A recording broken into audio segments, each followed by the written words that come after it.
What is up, everybody out there? Happy Friday. Happy championship weekend. Welcome back to another episode of Pickin Corners, a nice Friday edition. Great way to kick off the weekend.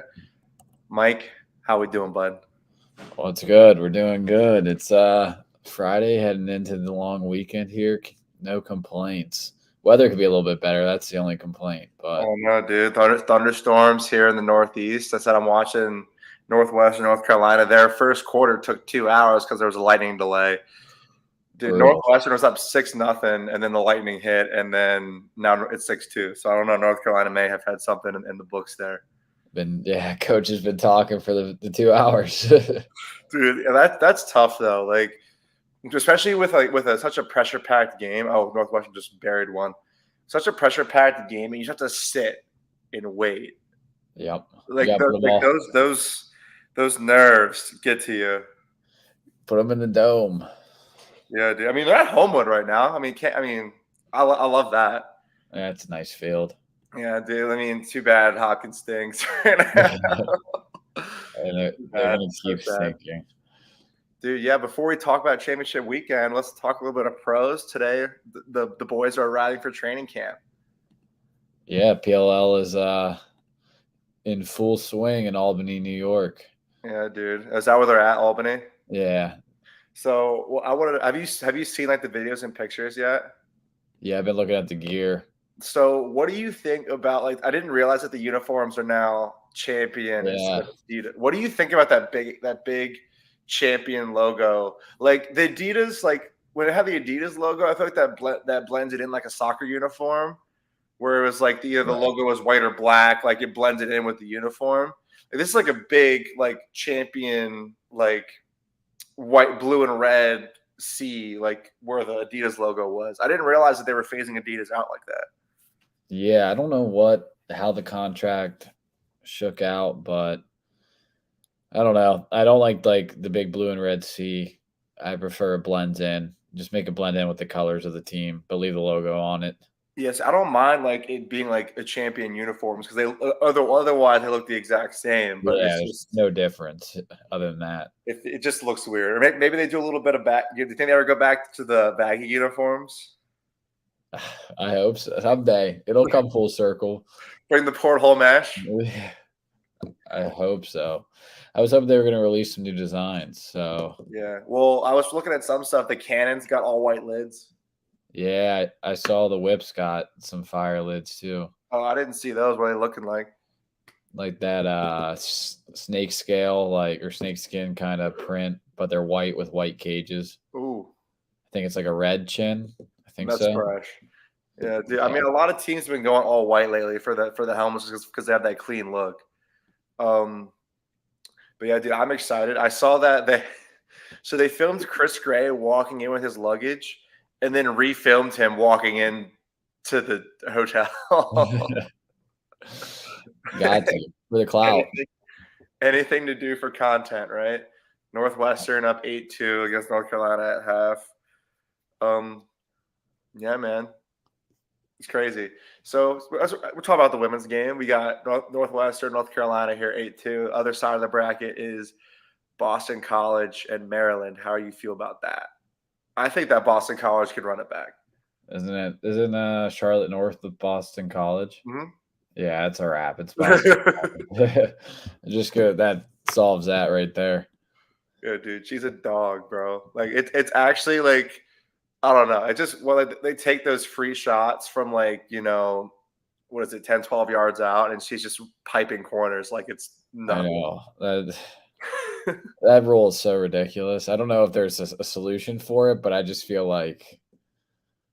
Well, as I've been like, I know very. I just feel bad for the goalies. That's all. I just feel so bad. Like here's what I've watched. It's not technically a free shot. It is, but it isn't. Like as soon as like the whistle blows, everybody can like crash in. Right.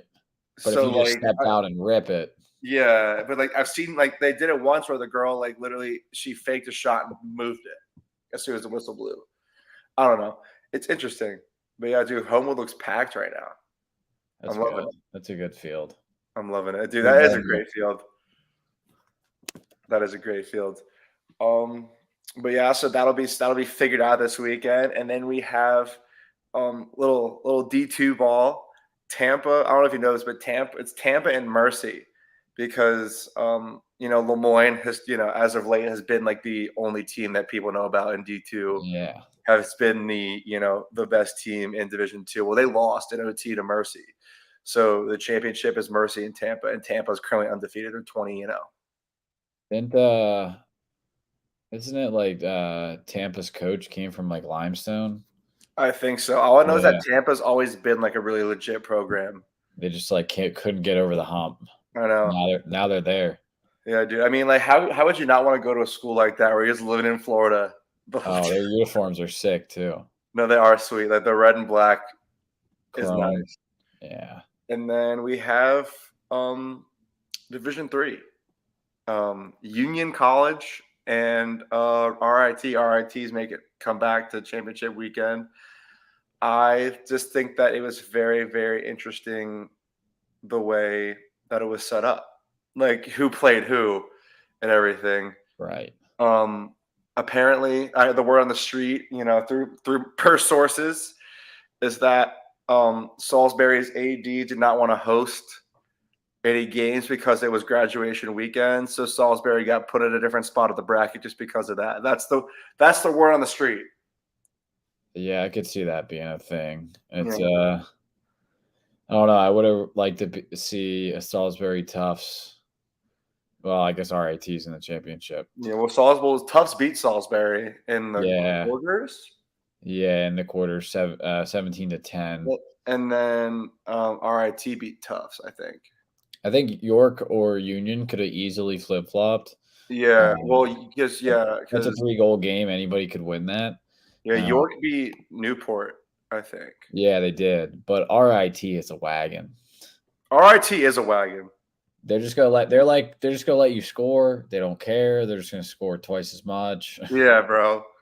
Honestly, like if we look at these, like looking at the bracket here, hold on, we're gonna take an extra look here for all the D3 people out there in the world, including myself. Pop it up. Yeah, we're gonna take an extra look here. All right, so where is the? Hold on, let's not do anything crazy here. We look at the first round games out here. Oh, son of a gun. There we go. So we look at the first round games out here, right? Look at like where these where the brackets are set up, like the corners of like the brackets. Like over here, you have Stevens and then Dickinson over here. Like look at this section of the bracket, right? Yeah. Like Union, like Gettysburg's pretty good. Dickinson's obviously pretty good. Lynchburg's down here. But look at this side. For example, you have Salisbury, you have Cabrini, Tufts, and St. John Fisher. Yeah, it's just they're stacked. Fisher's a really good squad. It's always crazy too. Like when you think about just how much better one team can be than another. Like in the sense of like, what is it? Like where's a great example? Like Stockton, right? Can beat UMass Boston 26-11. Right? And then turn around and lose 22-13 to Salt. Like the gaps in and same over here. Especially this is very apparent in D3. If you look over here, Dickinson beat Stevens 20-6. My Misericordia Cougars, we played Stevens because Stevens is in our conference. We lost to them like 17-9 or something like that. And then Dickinson turns around and loses to Gettysburg 17-7. Yeah, that's go Bullets. Right? Yeah, hometown squad. Not really, but it's just like you know what I'm talking. You know what I'm trying to say? Oh like from one team to another, like literally that top 5 teams the gap is so large between them and the rest, especially in Division 3. I feel like the talent's a little bit more spread out in terms of Division 1. I mean, that started this year. I don't know. I just think it's always very interesting to watch how MIT plays a battle against Amherst and then gets just Mangled. I can't even think of words just because it's so bad. Nerds. 22-3 Nerds. in a national. Was that the third round? Yeah, the third round of a national tournament. I mean, it's nuts. I mean, dude, York squeaked this one out against Christopher Newport. I thought that was dude. York is right there, dude. They've been there for a little bit. They got to make the jump. Yeah, I don't remember. Has York ever been in the Final Four? I don't think so. I know they've always been like super close, and I think that they could definitely make it soon. Yeah, they're getting like in the next like 3-4 years. I guarantee you they make it. Yeah, at least in the Final Four. Yeah, they're starting to get a lot of good players. Yeah, dude. I think it's very, very interesting. But yeah, dude. So Union RIT, how do you feel about that? You think RIT just runs away with it, or do you think 100% RIT is gonna smoke them? Dude, that sucks though. Yeah, you hate it. It's like the Maryland thing. Like, it's cool to see a really good team. It's not cool to see them right now. It's just like knowing they're gonna run train on the tournament. Yeah, dude. And that's what I'm saying. Like, we're doing this episode now to break down all the games, but there's a large, feeling about how this is all going to go down. But the other things I want to talk to you about is like, us lacrosse guys are very nostalgic. We like memory lane and stuff like that, right? And I was wondering, like, because I guess I didn't really think about it too hard. Has there ever been an undefeated national champion in lacrosse? And the answer is yes, right? The answer is yes. So I was looking through the scores, looking at the past champions. This website has it going back to 1971, right?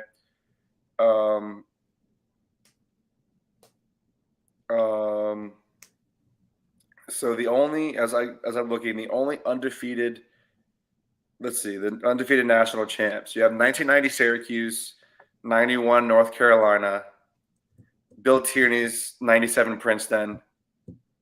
Hopkins went 14-0 in 84. Hopkins has had some undefeated national champions, like back in the 70s. Right. But in like, I guess when we've been alive, the only undefeated national champs, the most recent undefeated national champs is 06 UVA. Oh yeah, I forgot about that. And then 05 Hop. Yeah, it checks out. So, and a lot of people would say that 06 UVA might be one of the best teams to ever play. I don't know. Yeah, I don't know though. This Maryland team. Yeah, I was gonna say. So, like, do you think that it's even like in the same realm? Like, if these two teams stepped on the field right now in their prime and played, would it even be close? I think it's two different. The sport's like completely different era. Yeah. Yeah. I was just curious because I was just like, And then also I want to know because I just have, we all have the feeling what the most lopsided national championship game is. And it was 90 Syracuse. They beat Loyola 21-9. That's actually not that bad compared to what some teams have gone through this season. Yeah, 21. So do you think that we see if/when Maryland makes it to the national championship against either Rutgers or Cornell, that it's as lopsided as 21-9? Yeah, or more than. They're gonna wipe the table with it. They might try to get in though. Maybe it's not more than 21-9. They might try to get in some of their B team to enjoy the moment. Yeah, dude. And also, you know what I just realized? So, like, for context of the scenario, I graduated high school in 2017, and then I graduated college 2021, so a year ago. Anthony DeMeo has been a member of the Maryland men's lacrosse team since before I graduated high school. He was on the 2017 national championship team, which I didn't realize. Oh yeah, he was a red shirt. Yes. What? Like, so then he would get the 2018, 2019, COVID year, 2020, 21 seasons. That would be if there was no COVID year. So yeah, COVID year gets him to here. Dude, isn't that crazy? if somewhere in between, he could have got a medical red shirt if he wanted it. That's like when you think about it, I literally graduated high school and college before this man is still playing in Maryland.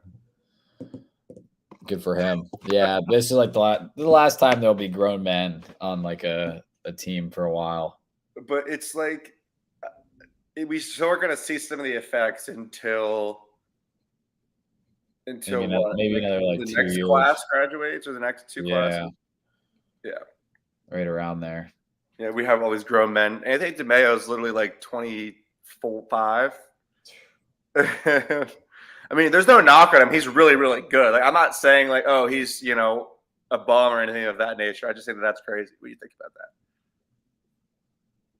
Oh, for sure. Yeah, it's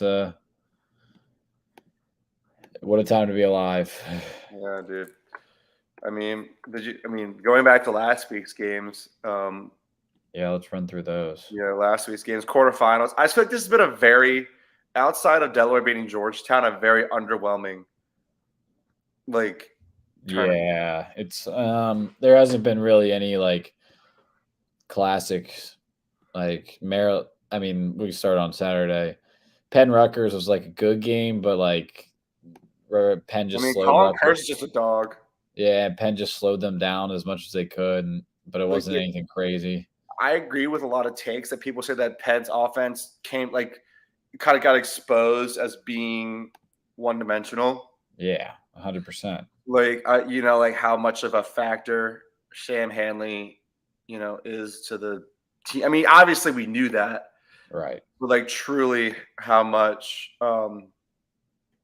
he means to that team, as opposed to, and he scored 0 goals. He had a couple assists, but it's still like Dylan Gergar had 4 goals, and it didn't mean anything. Yeah, that was an all right game. Yale just looked so terrible. Dude, I think I can throw and catch better than the guys. Yeah, that was like a high school JV lacrosse out there. Yeah, I think that if my JV kids might be able to throw just a little bit better. I know. It was just the amount of like overthrown passes and not hard ones, like not covered, like the easy passes, like the stuff they should hit every single time. Stuff that I probably still screw up, but I at least have an excuse. But we're not Division I lacrosse. Yeah, exactly. Like we're not playing in the national quarterfinals. That's the difference. Exactly. But they were just throw a lob just straight over a guy's head. I'm like, what? And yeah, you're too good to be able to blame it on the on your stick. Yeah, dude. I just think that it's interesting. I don't know. It's just like how with as good and as we know how hard that the Yale lacrosse team works, right? It's very apparent how hard how hard any Division I team works, for that matter. And that passing and catching is just like automatic. Like that should never we should never have to worry about losing a game because we can't throw and catch. Right. No, yeah, it's not at that level. So that pretty much killed Yale. And then, and then I thought that I really thought that Delaware had a chance. I know it felt like a game of like whoever wins this game is just going to lose in the next round. Anyways, I thought that Delaware had a chance. They had a lot of mistakes. They had that cool sub, on the face-off, where he went down and scored. So that was pretty dope. But they were really right there. They even had the lead at one point, right? They were leading. Yeah, it was like kind of just tit for tat the whole time. They just made some like silly mistakes, some unnecessary penalties towards the end. Yeah, but overall, pretty good sign for Delaware as a program. I think, and that's the thing. Like when you get your program in the spotlight like this is where your recruiting changes for the better. And then, I mean, Maryland, Virginia, not too much to say. Dude. I wanted UVA, not because I thought they could do it, but because I hoped they could. You know what I mean? I just because if Virginia can't do it, who can? Nobody. I told you this. I know, But like I thought that okay, like Virginia got caught on their heels, like you know, Maryland's good, but so is Virginia. Connor Schellenberger is a Touraton finalist. Matt Moore is a fantastic player. Petey LaSalle is a great player. And honestly, what people were saying is really like the thing for Maryland is Luke Weirman. Outside of all the 20 guys who can score for them at a given moment, Luke Weirman really seals the deal because he just keeps the ball in Maryland's half the whole game. Oh yeah, for sure. I mean, and Petey LaSalle is a great faceoff man. That's the thing. Oh, he's a beast. And he's one of the top guys in the country. And the fact that he became a non-factor. Speaking of non-factors, talk about the fact that Connor Schellenberger was limited to 0 goals by I don't think he had a point. No, he 0 points. Yeah. 0. No goals, no assists. It was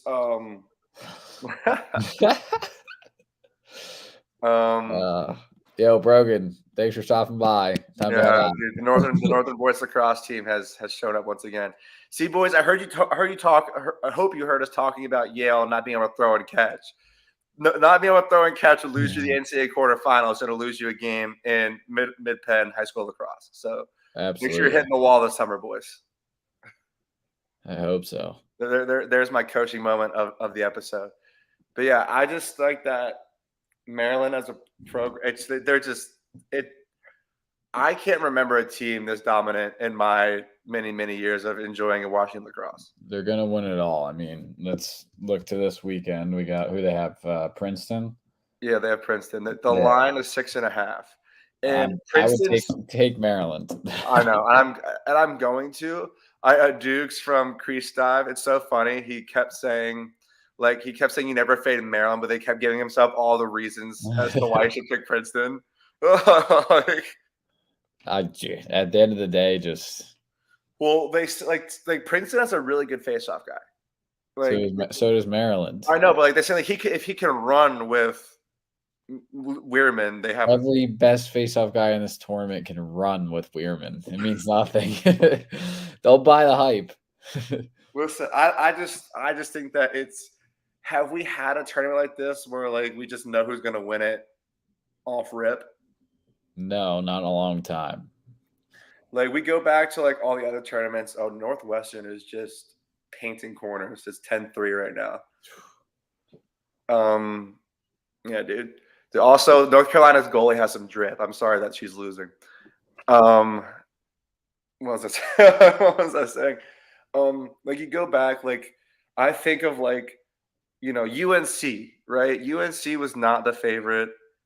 Tyler, you make $20K a year. This is how you try to make more living in your parents' basement. Yeah, well, I'm moving out in a month. Actually, no, a couple weeks. I don't make $20K a year. I'll make a little, Actually, no, we're not discussing our financials on YouTube. Anyway, and we do this for free, by the way, just for the love of the game, young man. Yeah, this is just for free. This is for you kids. This one's for Brogan. This one's just specifically for Brogan. I don't know. I just think it's you think about 2016 UNC. They were not the favorite to win the tournament, but then they show up and play well enough when it matters to get it done. It's also this feeling the 4 teams. Outside of Maryland, the 3 teams that we have, are they really the other 3 best teams in college lacrosse? No. It's Maryland, then a big drop off, and then every other team. Yeah, they're all going to get smoked. Northwestern scored again. There you go. What are your picks for this weekend? I'd take Maryland minus 6.5. Yeah, I'm taking Maryland in the over just because I know Princeton can score a little bit. Yeah, I think they'll score. I just think they'll 20 to 10. Yeah, they'll score 10, and Maryland will score 20. It's unfortunate, but the more intriguing game, honestly, is the Cornell Rutgers. Yeah, I'm now riding with the Scarlet Red. Yeah, the Knights, the Scarlet Knights. Yeah, the Big Red, the Scarlet Knights. Rutgers is currently minus 1.5 over under 24. I took the over last week just because I thought that that Penn would really control. I thought, honestly, both teams would really, Rutgers has a good offense, and Penn typically always has a decent offense. I think that Cornell's defense really, that Cornell really has a solid defense, and Chase Irwin's a great goalie. Yeah. And Gavin Adler's a dog. So, I mean, he's going to be guarding, what is it, Scott? Who's their Rutgers number one? It's what's his name? Yeah, Ross Scott. Yep, there you go. Yeah, he had the Oregon kid. Yeah, everybody's pumping up the state of Oregon and college lacrosse because him and what's his face? Isn't Dordovic from Oregon? Yep, there's a couple guys from out west. Like it's getting bigger, man. I think that what's also interesting is that the Curse brothers will be playing against each other. I know, that'll be cool. It's like when the what was it, the Brandows played for was it Georgetown and Yale? I think it was something like that. Yeah. One played attack, one played goalie. But yeah, same thing. What's better than scoring on your brother in the Final Four? I know, someone has to have their hopes and dreams crushed. So yeah, and that must suck for them. Well, they have a great family too. I know, like the story, like their dad passed away like a while ago, so it's just like them and their mother. But it's I don't know. It's really cool, and they've like had like all their kids play D1. Are they the new Stanwicks? They might be. They just get a couple more kids. I know. Stanwicks lasted for like 2 generations. Because they had what, 8? They had the sisters and then the brothers. They had 8. They had 8. They had a ton. Because one of the sisters is calling this game right now. Yeah, and they all play D1. Yeah, I think I'm still taking Rutgers. I like Rutgers in the under. Yeah, Cornell's good. I don't think they'll let Rutgers run it up. And I thought that it was very bold of Rutgers to wear all black uniforms when it was like 90 degrees. That's just grit. Those are fresh unis. Dude, they were fresh, but dude, the jersey grit, it's not hot. Yeah. I'm fine. That's those union workers. Yeah, yes, that's blue collar. Yeah. Pipe fitters union. Yeah. The pipe fitters union. Dude, I love the post game guys and the Tony Soprano, Rutgers, the inarticulate Italian noises. So it's just some of the best meme work in Lax Twitter. But yeah, I think this game goes under just simply because Colin Kirst, great goalie, Chase Irwin, great goalie, Gavin Adler, shutdown defender. I think it'll be very strategic as far as where goals are achieved. You know what I mean? I thought that going into Rutgers Penn that it would be more of a up and down kind of style, but the defense has really stood up. Yeah, I feel like it'll be like 12-10. Yeah, just for this game 12-10. Yeah. Yeah, and then Rutgers covers. Yeah, we're like 10-8, something like that. Something. Yeah, something just short of the over. Yeah, dude. I think that I think that's a good play. I think that I hate crowning Maryland national champs right now. Do you see? Let's be real, because I want to entertain the.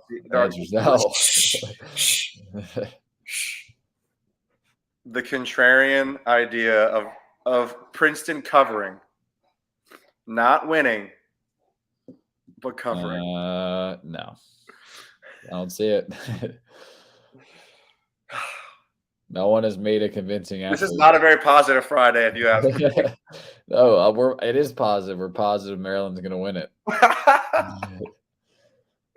That's it. I'm positive that Northwestern is just working North Carolina. North Carolina's the 1 seed, by the way, and they're down 11-3. That's tough. Yeah, dude. Probably all she wrote for them. Yeah, before I choke and die, let me just remind everybody to like, comment, and subscribe. Happy Friday, everybody. I'm glad that the Northern boys stopped in to roast me and Lynn leave. Those little kids, Classic. Gotta have them. I was gotta say, I played with my CD team with my high schoolers on Thursday.